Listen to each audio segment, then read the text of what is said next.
While interning with the city of LaPorte, I spent time with each of the city's departments. This was not originally the intention, but my boss emphasized that she wanted this to be a learning experience for me, so I asked if I could have time with everyone. My reasoning was that if I wanted to become a good city administrator, I needed to have a solid understanding about how a city operated at all levels.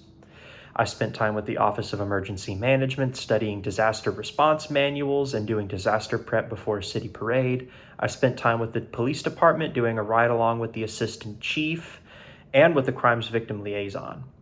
I sorted through files with planning and zoning. I chaired a mock assembly with the city secretary's office, and I helped to set up and manage a city council meeting. I've done too much with Public Works to even list it off. I've spent over a week with them, and I've done 2 or 3 different things every single day. However, mainly I've been with the Economic Development Corporation, and we've gone around attending a lot of regional events and have helped to do a lot of community outreach for the city. I've learned several valuable things with this internship, the most important being that it's a small world. City governance is very closely knit, and everyone knows everyone. I have gone to events with my boss where we were in a room of 300 people and she recognized half of them. The city manager of LaPorte, a gentleman named Corby Alexander, has been in the business of city governance for over 20 years, and he knows probably every city manager in the entire Southeast Texas region. When I mentioned to him that we being the Gulf Scholars Program, had visited with Scott Swaggart, the city manager of Huntsville, he said, "Oh, I know Scott," and he whipped out his phone and called him right then and there. I thought that was really funny. The second thing that I've learned sort of goes along with the first. No matter what you're invited to, always say yes. You never know who you'll meet, you never know what connections you'll make, and you never know what you'll learn. I've gone with my boss to events as large as small business conferences hosted by the governor of Texas, and I've gone to events as small as one-on-ones with a local community college's workforce program. In city governance, and especially in the economic development subset, it's all about who you know, because the access to the breadth of experience that you get by building those bridges is going to be nothing but a boon to you and your city.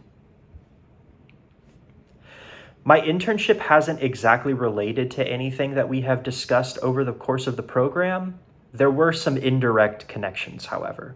For instance, LaPorte recently annexed the former city of Shore Acres. Shore Acres has struggled a lot with subsidence, as has the general Bayshore area.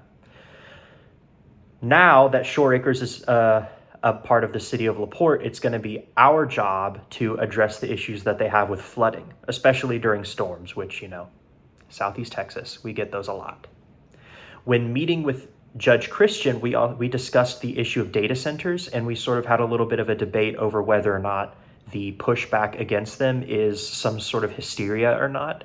And in LaPorte, we've had something sort of similar.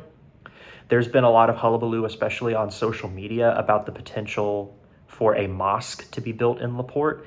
And the entire time that I've been there, we've been getting phone calls, even people coming in and visiting in person to complain about it.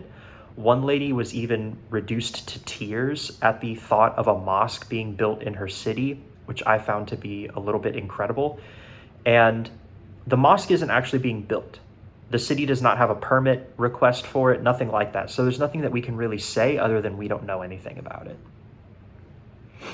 Our day in Texas City is also related because the cities are quite similar. Both of them got their start as port towns, both of them have good rail access, and both of them now have thriving light industry sectors.